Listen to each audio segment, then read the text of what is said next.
예, 감사합니다. 부르던 찬양처럼 한 해 동안 은혜 강물이 여기 삶 가운데 넘쳐 흐르기를 주의 이름으로 축원합니다. 아멘 하면서 더 많이 흐르기를 축복합니다. 이쪽은 많이 흐르겠어요. 여기 잘 안 흐르는 것 같아요. 예, 하나님 말씀 같이 보도록 하겠습니다. 신명기 10장 12절 13절 말씀입니다.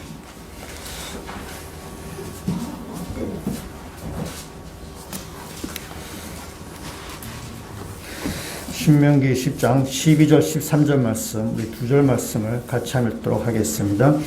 이스라엘아, 내 하나님 여호와께서 내게 요구하는 것이 무엇이냐? 곧 내 하나님 여호와를 경외하여 그의 모든 도를 행하고 그를 사랑하며 마음을 다하고 뜻을 다하여 내 하나님 여호와를 섬기고 내가 오늘 내 행복을 위하여 내게 명하는 여호와의 명령과 규례를 지킬 것이 아니냐. 아멘. 우리가 올해가 이제 1월 1일 신년이고요. 지난주가 12월 25일 성탄절이어가지고 성탄절 행사도 하고 또 오늘 또 신년도 하는데 뭐 좀 여러 가지 복잡한 것 같습니다.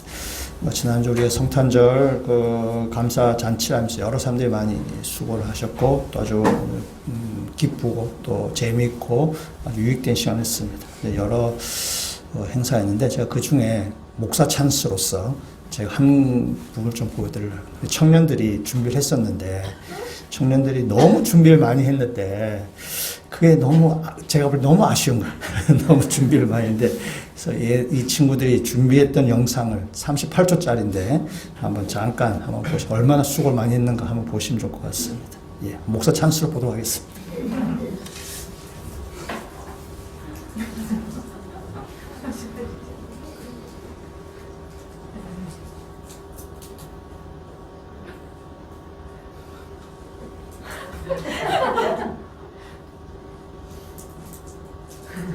반물한 겁니다.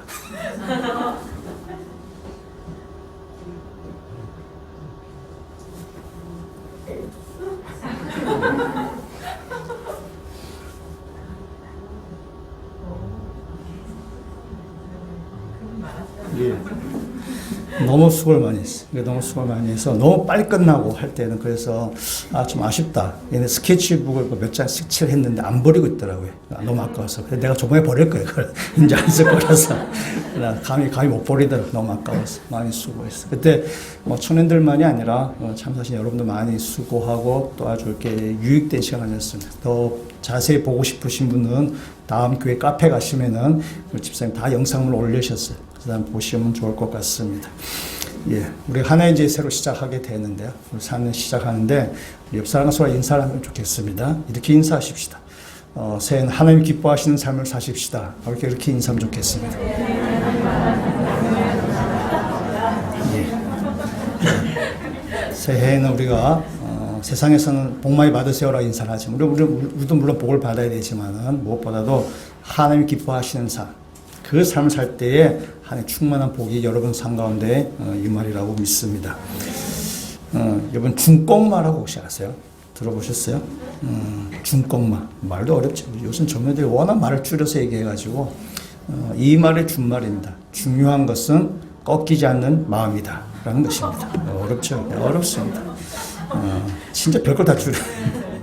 이 말은 이번에 우리가 작년에, 작년인데 월드컵 축구대회 하면서 선수들이 승리한 다음에 태극기를 들고 이렇게 있었는데 그 태극기에 이게 적어놨습니다. 중요한 것은 꺾이지 않는 마음이다 라고 이렇게 적어놓은 것입니다. 그래서 그때부터 사람들 이름에 이제 그 이름이 오르내리기 시작해서 중꺾마 뭐 이렇게 얘기를 하게 됩니다. 우리가 2002년에 월드컵이 있었는데 그때 우리의 대표적인 그 구호가 뭐죠? 예, 꿈은 이루어진다.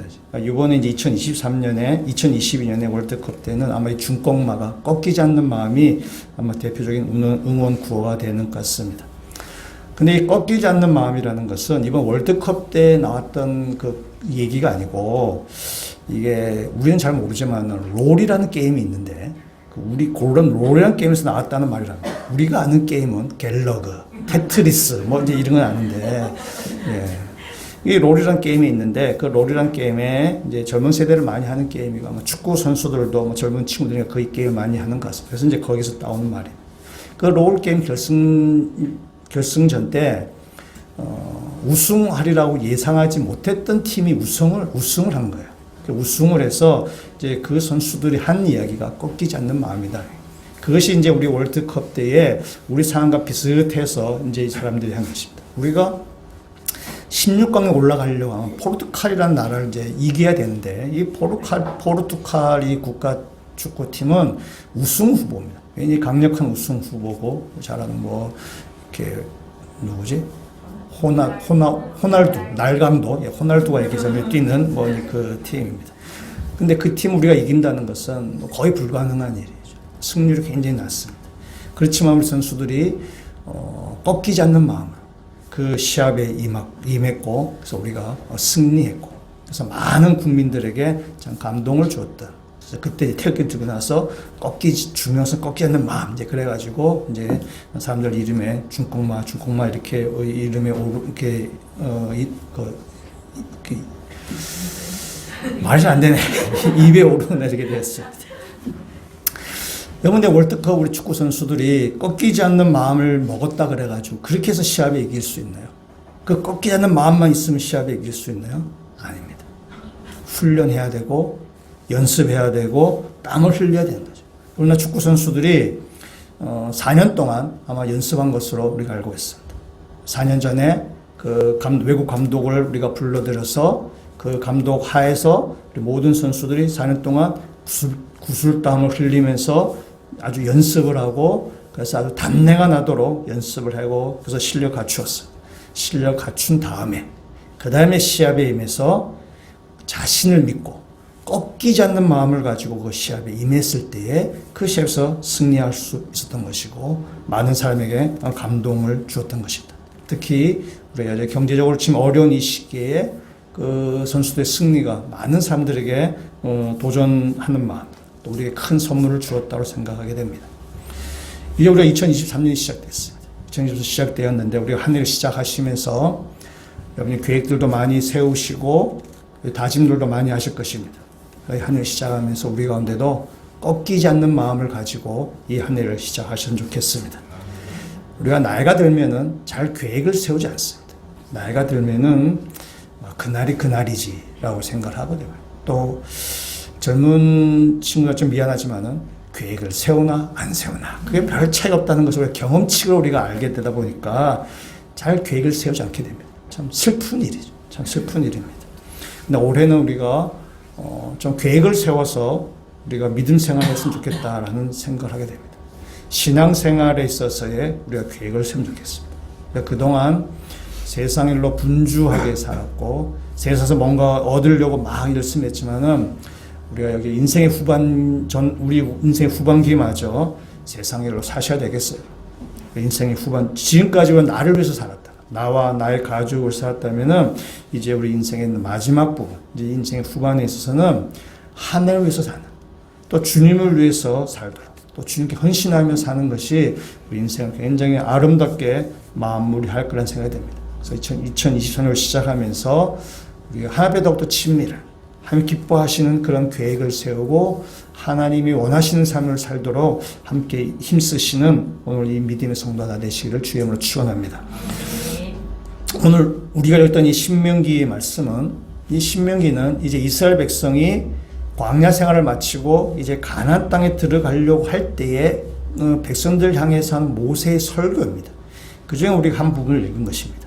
12절의 말씀에 이렇게 얘기하죠. 이스라엘아, 내 하나님 여호와께서 네게 요구하는 것이 무엇이냐 묻습니다. 하나님께서 너에게 요구하는 게 뭐야? 라고 이야기하고 나서 12절부터 10장의 마지막 절까지 내용은 하나님께서 이스라엘에게 요구하시는 내용을 쭉 적고 있습니다. 근데 하나님께서 이스라엘에서 요구하는 걸 말씀하시기 전에 앞부분이 뭐냐면은 하나님께서 이스라엘 백성에게 행하셨던 그 일들을 쭉 이야기하고 있습니다. 그래서 9장 6절부터 10장 11절까지 있는 말씀은 이스라엘의 과거사에 대한 회상입니다. 이스라엘 백성의 출애굽에서 지금에 이르기까지 이스라엘 백성이 하나님 얼마나 거역했는지를 여러 가지 에피소드를 통해서 지금 이야기하고 있습니다. 그 중에 한 부분을 우리 한번 보도록 하겠습니다. 9장 7절에 있는 말씀을 한번 보도록 하겠습니다. 9장 7절 말씀 같이 읽도록 하겠습니다. 너는 광야에서 내 하나님 여호와를 경노하게 하던 일을 잊지 말고 기억하라. 내가 애굽 땅에서 나오던 날부터 이곳에 이르기까지 늘 여호와를 거역하였으되 아멘. 이스라엘 백성은 하나님을 늘 거역했습니다. 광야에서 늘 거역했어요. 그런데 하나님은 이스라엘 백성을 포기하지 않으신 것입니다. 이스라엘은 하나님을 거역했지만은 하나님 이스라엘을 거역하지 않으셨어요. 그래서 10장에 성경책에 여러분 10장에 1절에 보시면 성경책에 제목이 있습니다. 제목이 뭐라 되어 있나요? 모세가 십계명을 다시 받대요. 다시 받는 것입니다. 그래서 하나님께서 이스라엘 백성의 십계명을 다시 주신 것입니다. 첫 번째 십계명은 줬다가 이스라엘에서 죄악을 해서 그 돌판 모세가 깨버렸어요. 그래서 하나님과 이스라엘 백성이 깨진 관계가 되었는데 하나님께서 다시 은혜를 베푸셔서 이스라엘 백성을 다시 하나님의 그 백성으로 삼고 다시 이스라엘 백성과 함께 하나님의 놀라운 계획을 행하려 하신 것입니다. 그래서 하나님께서 이스라엘 백성을 다시 십계명을 줬다. 하나님께서 다시 이스라엘 백성이 거역하고 불순종했지만은 하나님께서 그들 가운데 다시 하시기로 말씀하셨다는 것입니다. 그래서 10장 11절에 있는 말씀에 이렇게 이야기합니다. 우리 10장 11절 말씀 같이 읽도록 하겠습니다. 여호와께서 내게 이르시되 일어나서 백성보다 먼저 길을 떠나라. 내가 그들에게 주리라고 그들의 조상들에게 맹세한 땅에 그들이 들어가서 그것을 차지하리라 하셨느니라. 아멘. 하나님께서 이스라엘 백성을 다시 이제 인도하시겠다. 그래서 이 가나안 땅에 내가 너를 데리고 들어가겠다라고 말씀하시.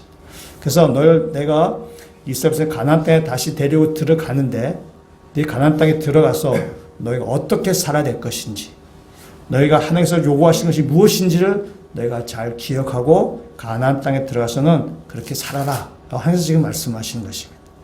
그래서 이스라엘 백성 하나님의 관계가 끊어졌는데 하나님께서 다시 그들을 다시 품으시고 다시 사랑을 베푸셔서 그를 다시 안고 가나안 땅에 들어가기로 말씀하시고 이제 가나안 땅의 코앞에서 하나님께서 이스라엘 백성에게 말씀하시는 것입니다. 내가 너에게 요구하는 것이 이것이다. 너희 가나안에 가면 이렇게 살아라. 라고 지금 말씀하시는 것입니다. 오늘 이 하나님께서 이스라엘 백성에 하신 이 말씀이 2023년을 시작하는 저와 여러분에게 주시는 말씀으로 우리가 삼기로 합니다. 하나님께서 우리에게 요구하시는 것이 무엇인지 우리 말씀을 통해서 한번 우리가 보고자 하는 것입니다. 우리가 이 말씀 보기 전에 우리 교회 모토가 있습니다. 여러분이 기억을 하실겠죠? 한번 얘기해 볼까요? 시작.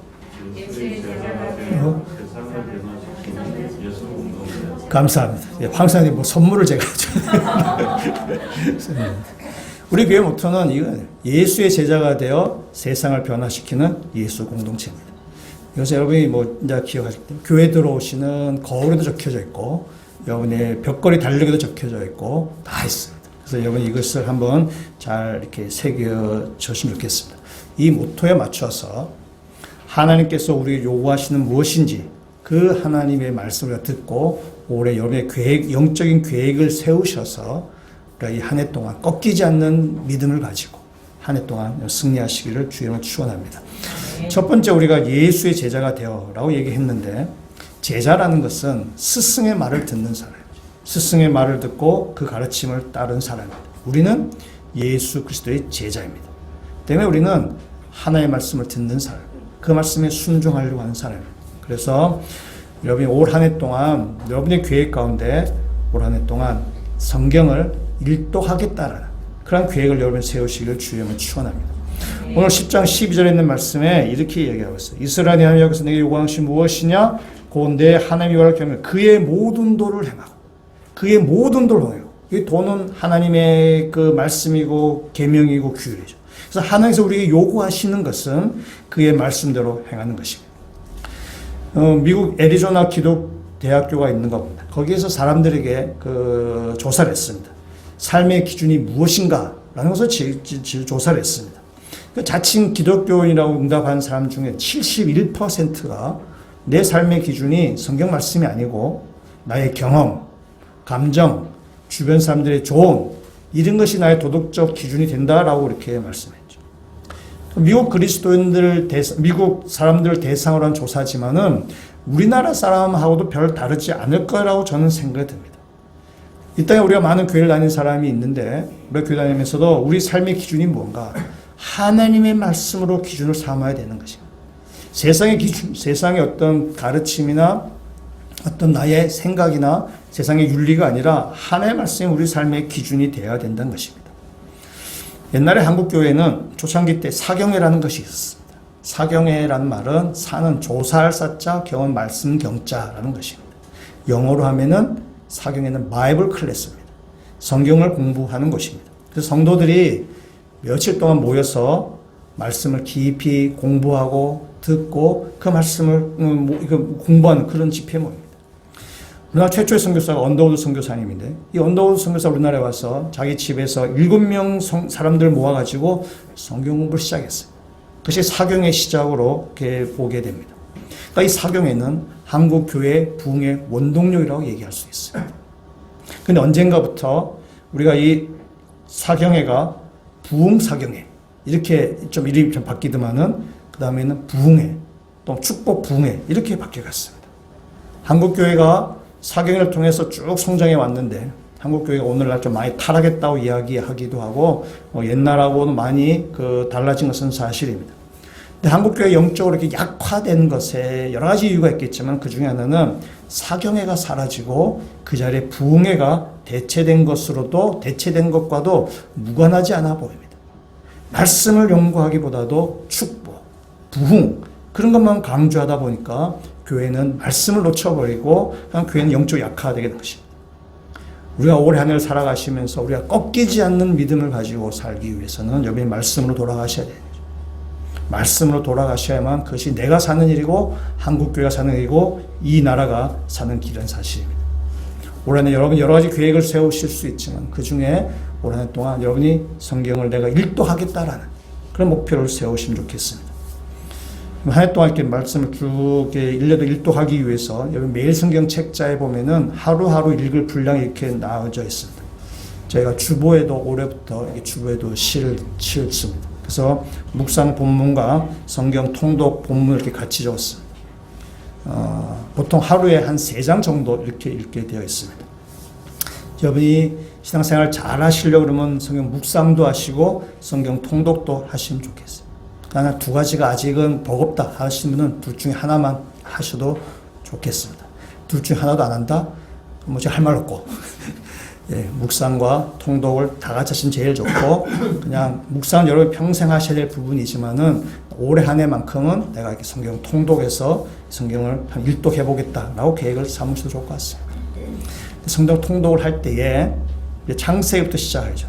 창세기부터 시작하고 내 새해 첫날이니까 처음엔 좀 합니다. 처음엔 좀 하다가 이제 출애굽기 후반을 넘어가면서 레위기 들어가면서 이제 조금 이제 못말이 하면서 이렇게 이제 좀 하루 이틀 미루다 보면 이제 포기하게 됩니다.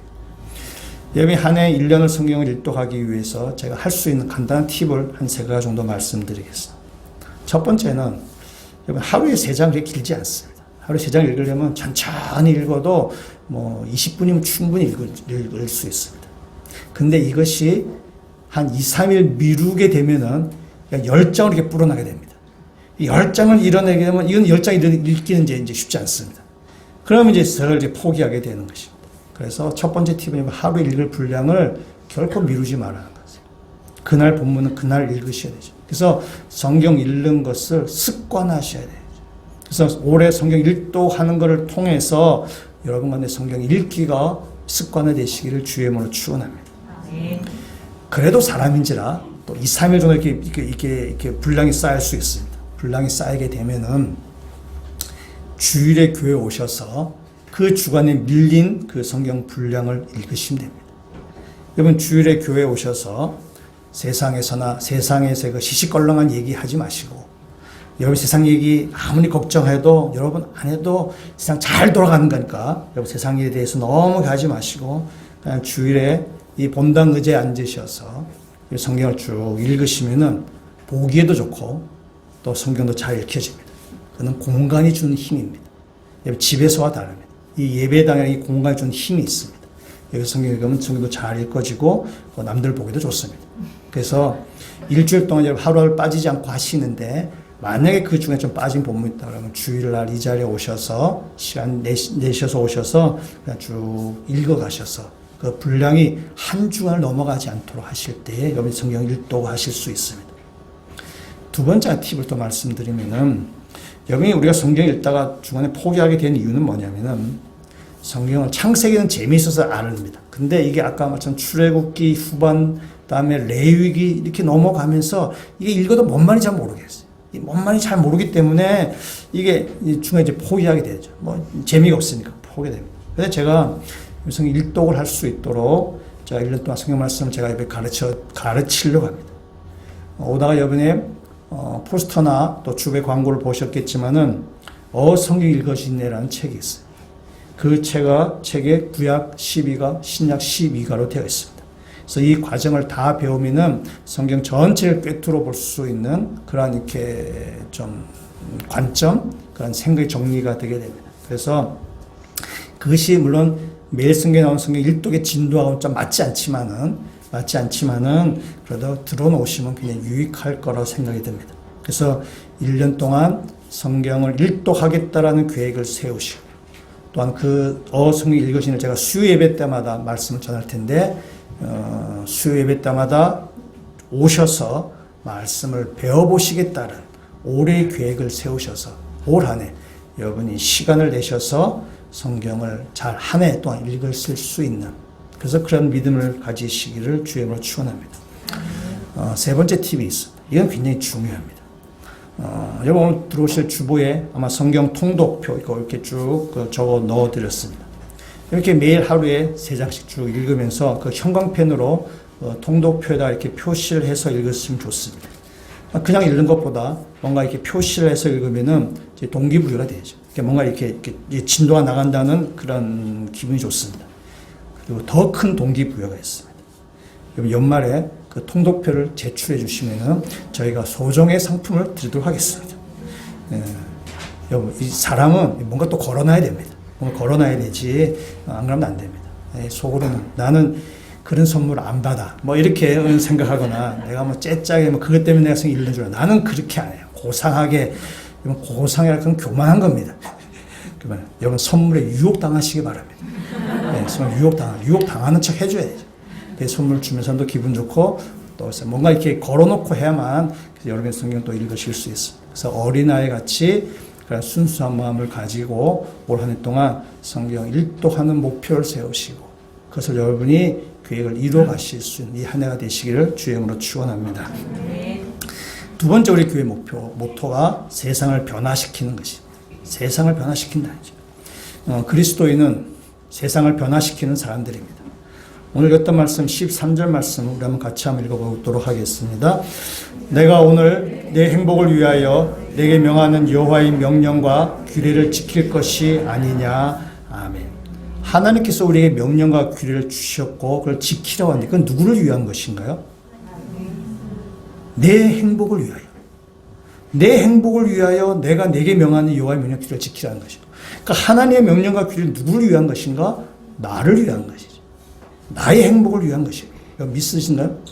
예. 하나님이 우리한테 뭐 이렇게 우리를 뭐 이렇게 아주 스크루지 영감처럼 아주 못된 그런 영감이 아니라 하나님 우리에게 계명을 주시고 말씀을 주시면 우리의 행복을 위한 거죠. 나의 행복을 위해서 하나님께서 이렇게 말씀을 주신 것입니다. 문제는 우리가 그 말씀을 잘 안 들어서 문제지 하나님의 말씀 우리를 행복으로 인도하는 길이 되는 것입니다. 이 말을 다시 이야기하면은 하나님의 말씀은 인간을 행복으로 인도하는 길입니다. 우리 그리스도의 사명은 뭐냐? 사람들에게 하나님의 말씀으로 초청하는 것입니다. 사람들의 행복의 길로 초청하는 것이 우리 그리스도인의 사명이에요. 사람들의 복음을 전해서 그 사람들의 행복의 길로 초청해요. 그래서 올 한 해 여러분의 계획 가운데 한 가지 계획은 전도하는 계획, 복음을 전하는 계획을 세우시길 주의 이름으로 축원합니다. 여러분 한 해 동안 여러분이 전도할 사람을 생각하십시오. 한 해 동안 내가 한 사람을 내가 꼭 이 사람을 내가 복음을 전해야 되겠다라고 생각하는 거죠. 여러 사람의 복음 전하기는 부담스러울 수도 있으니까 한 사람을 여러분의 마음에 품으시는 거죠. 한 사람 마음에 품고 그 사람을 위해서 기도하고 그 사람을 위해서 사랑으로 섬기고 그 사람을 위해서 정성을 드리는 것입니다. 그래서 그 사람을 교회로 인도하죠. 왜냐하면 오늘 하나님 말씀하시죠. 하나님의 말씀과 규례가 우리의 행복을 위한 것이죠. 행복을 파는 사람이에요. 그래서 참된 행복으로 사람들 인도해 오는 것. 그것이 우리 그리스도의 진리입니다. 그래서 우리가 한 해 동안에 내가 여러분 가운데 한 사람을 내가 품고 그 사람을 기도하고 그 사람을 복음을 전하고 또 그 사람을 사랑으로 섬기고 그 사람을 위해서 내가 정성을 다 드리는 것입니다. 그러다가 그분이 뭐 중간에 교회에 온다 치십시다. 교회에 오는데 그다음부터 그 사람 관계 끊으란 말이 아니라 올 한 해 동안 그 사람이 교회에 오든 교회에 오지 않든 한 해 동안 그 사람을 위해서 사랑하는 거죠. 그 사람을 정성으로 이렇게 잘 돌보는 것입니다. 그것이 오랫동안 여러분이 가면 교회를 세우면 좋겠어요. 그 결과가 전도로 이어지면 감사한 일이에요. 교회 등록했다, 교회 왔다 치더라도 섬김을 끊지 말고 한 해 동안 계속해서 섬기는 것입니다. 그 사람 사랑으로 잘 돌보는 것입니다. 그러다가 재미있는 것은 뭐냐면은 내가 이렇게 정성을 들였던 사람이 교회에 올 수도 있고 안 올 수도 있어요. 그건 아무 장담하지 못해. 근데 재미있는 것은 뭐냐면은 내가 그 사람에게 정성을 쏟았는데 열매가 다른 사람이 교회에 오는 경우들이 있어요. 이거는 정말 신기한 일입니다. 어떻게 뭐라 설명할 수가 없어요. 내가 생각하지 않던 열매들이 우리 안에 맺히는 것입니다. 그래서 우리가 여러분이 한 사람을 품고 그 사람을 위해서 사랑과 섬김으로 하면 좋겠습니다. 한 가지 질문을 해볼게요. 우리가 전도를 합니다. 전도를 할 때 그 전도가 했을 때 그 사람이 뭐 이렇게 복음을 받아들이고 교회 올 때에 그것이 내가 하는 일입니까? 하나님이 하는 일입니까? 자신이 없으신가요? 네, 하나님이 하신 일. 전도는 사람이 하는 일이 아닙니다. 무슨 말인가 하면은 여러분이 내가 정성을 많이 들인다 해서 그 사람이 바뀌는 것이 아닙니다. 여러분이 이 땅을 살아가면서 여러분이 정성을 제일 많이 들인 사람이 누군가요? 자기 자신이에요. 예. 내가 나보다 정성을 들인 사람이 없는죠. 내가 내한테서 정말 정성을 많이 드립니다. 정성을 많이 드리는데, 근데 내가 나를 변화시킬 수 있나요? 변화 못 시킵니다. 내가 나를 변화시키지 못합니다. 내가 나를 변화시킬 수 있었다면 지금 이 자리에 우리가 없지. 다 저 높은 데에 앉아있죠. 내가 나를 변화시키지 못하는 것입니다. 내가 제일 정성을 많이 들인 사람에도 불구하고. 여러분, 그 다음으로 정성을 많이 들인 사람이 누군가요? 예, 자녀예요. 남편, 아내입니다. 남편, 아내, 자녀. 우리 정성을 정말 많이 들여요. 근데 자식이 바뀌든가요? 남편이 바뀌든가요? 아내가 바뀝니까? 안 바뀝니다. 내가 정성을 정말 많이 들였는데도 사람들이 바뀌지 않습니다. 사람이 얼마나 고집이 센데. 사람이 고집이 세서 우리는 매일매일 집이 전쟁터이기도 하고 싸움을 하기도 합니다. 안 바뀌는 것이에요, 사람이. 내가 정성을 아무리 들여도 저 사람이 바뀐다라고 그 착각이에요. 그래서 사람이 그게 바뀌지 않습니다. 내가 사람을 바꿀 수 있다? 그건 여러분의 착각이에요. 우리 얼마나 교만한 사람인데. 오죽해서 우리가 잘 바뀌지 않습니다. 웬만해서 바뀌지 않습니다. 우리가 복음을 전할 때도 마찬가지예요. 복음을 전할 때도 내가 복음을 아주 논리적으로 잘 설명하고 정말 기가 막히게 설명해줬다 치더라도 사람이 바뀌지 않습니다.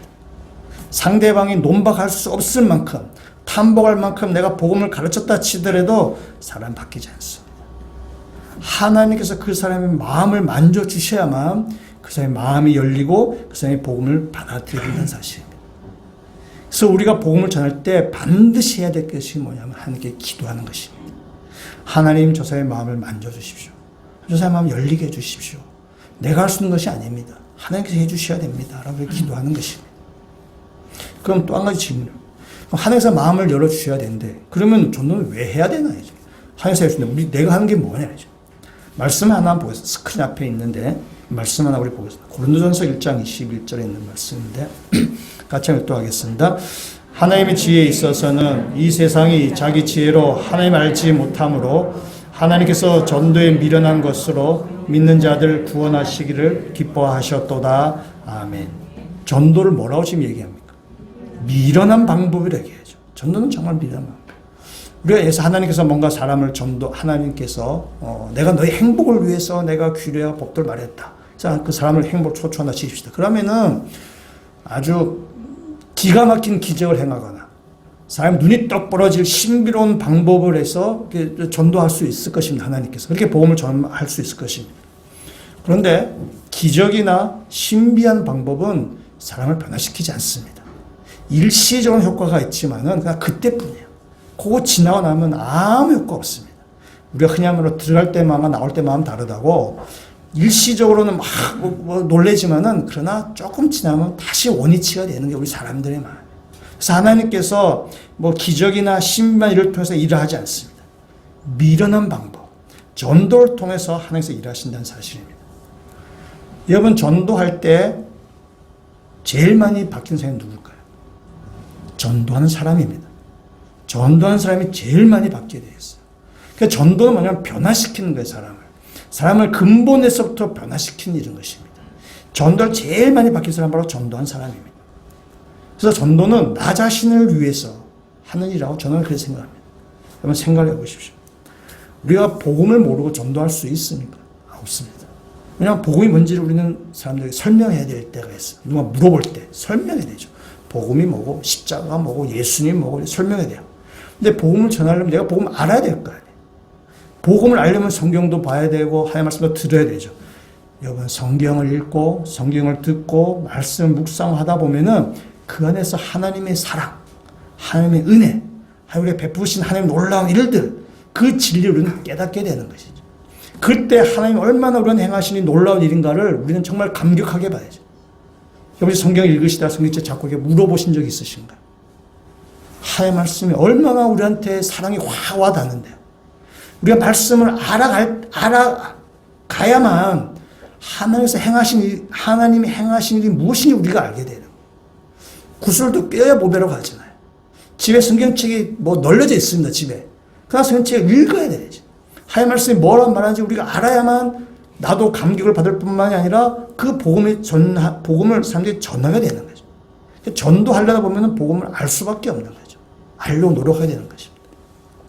또 여러분이 우리 전도할 때에 여러분이 성품이 바뀌지 않고 어떻게 사람들이 예수 믿으라고 얘기할 수 있어요? 성품이 바뀌지 않은데 예수 믿으라면 뭐라고 해요? 너나 잘하세요 이렇게 얘기하죠. 우리가 성품이 바뀌지 않은 가운데 복음을 전할 수가 없어요. 성품이 바뀌어야만 아주 사람들에게 복음을 전할 때 설득력이 있게 되는 것이에요. 제일 좋은 복음의 그 전도의 약발은 뭐냐면은 예수 믿고 내가 이렇게 바뀌었다는 거예요. 그것이 복음을 전할 수 있는 아주 강력한 그 약이 되는 것이죠. 내가 예수 믿고 이렇게 바뀌었어라는 것입니다. 때문에 여러분이 전도를 하려고 그러면은 여러분의 성품이 바뀌지 않으면 안 됩니다. 여러분이 성품을 정말 빨리 바꾸고 싶으면 여러분 전도를 자꾸 해보셔야 돼요. 왜냐하면은 내가 바뀌지 않는데 어떻게 내가 예수를 믿으려 얘기하겠어요? 내가 예수 믿고 내가 이렇게 바뀌었던 것을 사람들에게 보여줘야만 사람들이 보고 와 예수 믿더니 저렇게 바뀌었구나 라는 것으로 우리가 전도하는 것입니다. 때문에 전도는 우리를 변화시킬 수 있는 강력한 무기가 되는 거예요. 그리고 우리가 또 전도하기 어려운 이유, 전도를 하지 않는 이유는 뭐냐면은 거절감 때문입니다. 내가 전도했다가 사람한테 거절당하는 것. 우리가 얼마나 자존심이 센 사람들인데. 내가 남한테 싫은 얘기 잘 하기 싫습니다. 남한테 내가 얘기할 때 괜히 거절당하기 싫어서 그런 전도 말 잘하지 안 합니다. 그러나 우리가 복음을 전하면서 거절도 당해보고 내 체면도 좀 깎여보고 자존심도 상하되고 사람들한테 손가락질도 당해봐야만 그걸 겪어봐야만 예수 그리스도의 십자가의 사랑을 깨닫게 되는 것입니다. 예수 그리스도의 십자가에서 얼마나 사람들이 조롱을 당하면서 얼마나 수치스럽게 그 십자가 기록하는지 나를 위해서 나의 죄를 위해서 그 죄값을 지불하시고 사람들에게 손가락질 당하고 그 십자가에서 죽기까지 하셨던 그 주님의 사랑을 조금이나마 우리가 경험하게 된다는 거죠. 내가 복음을 전해볼 때 사람들에게 거절당하면서 주님의 그 마음을 내가 비로소 조금이나 깨닫게 될 때에 주님의 사랑이 나한테 확 와닿게 되는 거죠. 그러면서 우리가 전도하면서 내 자신이 바뀌어져 가는 것입니다. 여러분 전도는 결국은 저는 이렇게 생각해요. 전도는 사람을 다 끌어모으려고 하는 것이 아니라 전도란 미련한 방법을 통해서 나 자신을 변화시키고자 하신 하나님의 방법이라고 저는 믿습니다. 하나님께서 우리를 통하지 않고도 얼마든지 세상 가운데 하나님 대신 드러내실 수 있습니다. 나 전도란 걸 통해서 그 미련한 방법을 통해서 하나님은 나를 변화시키려고 하신다는 사실입니다. 올 한 해 동안 여러분이 한 사람을 내가 품고 그 사람을 사랑으로 섬기고 그 사람한테서 내가 정말 주의 사랑을 전하면서 기도하면서 할 때에 여러분의 삶이, 여러분의 성품이 여러분이 점점 바뀌어져 갈 것이라고 저는 믿습니다. 올 한 해 동안 여러분 한 사람을 품고 전도하겠다는 계획을 세우시는 믿음의 성도가 다 되시길. 그래서 나를 통해서 한 사람이 그 사람이 참된 행복으로 이렇게 행복을 누리는 길로 들어오게 되는 그런 복을, 기쁨을 함께 누리시는 믿음의 성도가 되시길 주의 이름으로 축원합니다. 세 번째 교회 모토는 우리가 예수 공동체입니다. 우리는 함께 신앙생활 하시는 사람들입니다. 모퉁이들 교회라는 이름에서 우리 함께 신앙생활 공동체입니다. 넓게는 나중에 다 우리가 전 세계가 한 성도가 되겠지만 이 땅에 놓여 우리 모퉁이 교회 성도로 신앙생활을 하게 됩니다. 우리가 작년에 한 달 동안에 그 카타르에서 월드컵 축구 대회를 했었습니다. 우리는 TV로 그 축구 경기를 관람했습니다. 근데 어떤 사람들은 카타르 현지에까지 가서 축구 경기를 직관하는 사람들도 있습니다. 그걸 보면서 경기 그 관람료가 싸지 않을 텐데 굉장히 비쌀 텐데 그 비싼 돈을 내고 그 경기장을 찾습니다. 관람료만 내나요? 비행기도 타고 가야 되죠. 비행기 값도 만만치 않습니다. 요즘 또 비행기 값이 올라서 비쌉니다. 근데 비행기 값만 내나요? 그럼 또 몇 날 며칠 동안 이제 숙식을 해야 돼요. 그 잠자리, 음식 다 먹어야 되죠. 돈이 적지 않게 듭니다. 그런데도 거기 카타르에 가서 경기 직관하는 사람이 있습니다. 우리 교회 박지사님한테 기영이도 그 휴가를 해서 그 카타르에 갔다는 것입니다. 그래서 제가 이렇게 전화를 했습니다. 갔다마는 두 게임을 보고 온다 한다더라고요. 프로토콜 봤어야 되는데 프로토콜 못 보고 이제 두 게임 보고 왔다. 제가 부럽다라고 이렇게 했습니다. 갔다는 얘기를 듣고 제가 TV를 보면서 제가 관중석을 제가 유심히 봤습니다. 제가 혹시 나오려나 안 나오더라고요. 그래서 이 자식이 카타르 간다고 뒤로 생각 아닌가라고 의심이 들었지만 갔다 와서 목이 다 쉬었다고 하더라고요. 카타르 갔다 온 건 맞습니다. 카타르 갔다 와서 열심히 했습니다. 여러분 경기장에 그 직접 가서 관람하는 사람들이 있습니다. 우리 안방에서 치킨 먹어가면서 이렇게 편하게 TV 시청이 되지만 현장을 찾아가서 직관하는 사람들이 있습니다. 현장에 가서 관람하면 지는 경기가 이기나요? 아니면 이기는 경기가 지게 되나요? 경기 결과는 TV로 보나 직접 경기장 가서 보나 바뀌지 않습니다. 그럼에도 시간 들여서 내 돈 써가면서 경기장을 찾습니다. 왜? 축구를 사랑하니까, 축구를 좋아하니까 자기 내 시간 내서 내 돈 들여가면서 그렇게 하는 것입니다. 축구에 대한 열정, 축구에 대한 열심이 없으면 할 수 없는 일입니다. 보통 사람은 이해할 수 없습니다. 그러나 제 인생을 쭉 살아보면서 그렇게 한 곳에 열정적으로 일하는 사람이 다른 일들도 열정적으로 일을 잘하더라고요. 그래서 열정 있는 사람들이에요. 우리가 나이가 들어가면서 좀 뜨뜻미지근해지게 됩니다. 뜨뜻미지근해서 이러니 저러니 이렇게 살아가게 됩니다. 우리가 2020년 시작하게 되는데요. 우리가 새해에는 좀 젊게 사시는 그런 믿음의 성도가 됐으면 좋겠습니다. 우리가 뜨거운 열정을 가지고 이렇게 살아가시면 좋겠습니다. 믿음 생활에도 우리가 이런 열정, 믿음 생활에도 이런 뜨거운 사랑을 가지고 우리 신앙생활을 하시면 좋겠습니다. 오늘 말씀 12절 말씀을 같이 다시 한번 읽어보도록 하겠습니다. 이스라엘아, 내 하나님 여호와께서 내게 요구하시는 것이 무엇이냐? 곧 내 하나님 여호와를 경외하여 그의 모든 도를 행하고 그를 사랑하며 마음을 다하고 뜻을 다하여 내 하나님 여호와를 섬기고. 아멘. 여러분, 하나님을 경외하고 마음을 다하고 뜻을 다하여 하나님 여호와를 섬기는 것, 그것이 하나님께서 우리에게 요구하시는 일입니다. 우리가 하나님 앞에 뜨거운 열정을 가지고 예배드리는 예배 공동체가 됐으면 좋겠습니다. 우리가 하나님 앞에서 예배 자리에 나오는 것입니다. 2023년 여러분 시작하시면서 교회 가운데 내가 예배를 사모하고 열정을 가지고 예배 공동체를 만들겠다는 그런 계획을 여러분 가운데 세우시기를 주의 이름으로 권면합니다. 올해에는 여러분 예배가 회복되기를 간절히 축복합니다. 여러분 코로나 기간에 아마 영상으로 예배를 보신 적이 있으실 텐데요. 그런 예배를 드렸다기보다는 예배를 받다는 표현이 훨씬 맞을 것입니다. 여러분 예배는 관람하는 것이 아닙니다. 예배는 보는 것이 아닙니다. 예배는 드리는 것입니다. 하나님 앞에 내 자신을 드리는 것입니다. 이 예배 자리에 나와서 믿음의 성도들과 함께 하나님 앞에 내 자신을 드리는 것, 그것이 바로 예배입니다. 여러분 올 한 해 예배 자리를 지키시도록, 예배 자리에 참석하시도록 힘쓰시는 믿음의 성도가 되십시오. 여러분 예배에 대한 열정을 가지고, 하나님의 사랑에 대한 그 열정을 가지고 자신을 드리는 사람, 그 사람이 하나님께서 기뻐하시고 하나님께서 찾으시는 자라는 사실입니다. 잠언 18장 17절 말씀, 앞에 우리 스크린에 있을 텐데 같이 한번 읽어보도록 하겠습니다. 나를 사랑하는 자들이 나의 사랑을 입으며 나를 간절히 찾는 자가 나를 만날 것이니라. 아멘.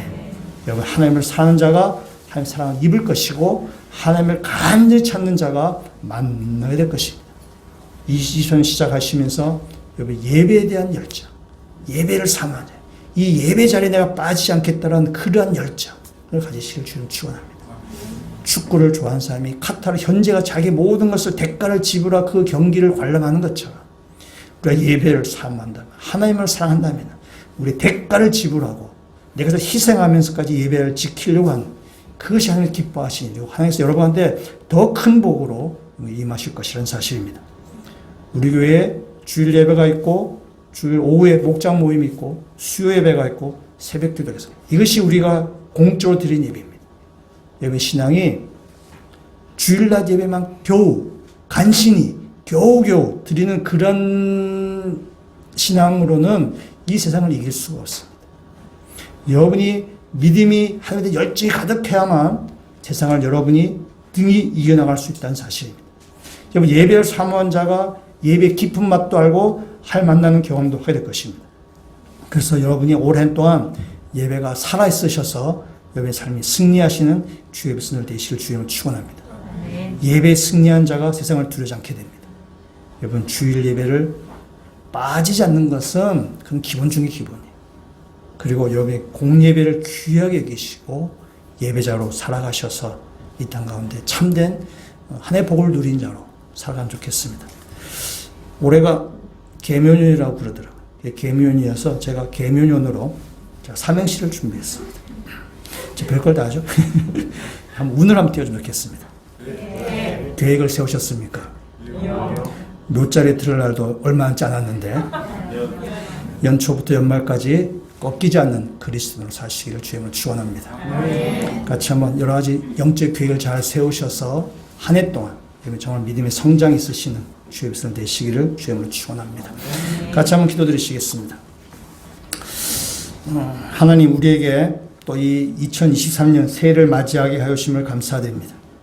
올 한 해 우리가 하나님을 기쁘시는 성도가 되게 하시고 주님이 우리에게 요구하시는 것이 무엇인지 잘 분별한 자가 되게 하여 주셔서 주의 말씀을 사모하며 또 우리가 전도제 사명을 감당하며 주를 만나는 예배에 대한 열정을 가지고 산 자가 되게 하여 주셔서 올 한 해 동안 승리하는 모든 주의 백성들을 되게 하여 주시옵소서. 또한 이 시간 또 우리가 주의 성찬에 우리가 참여하게 됩니다.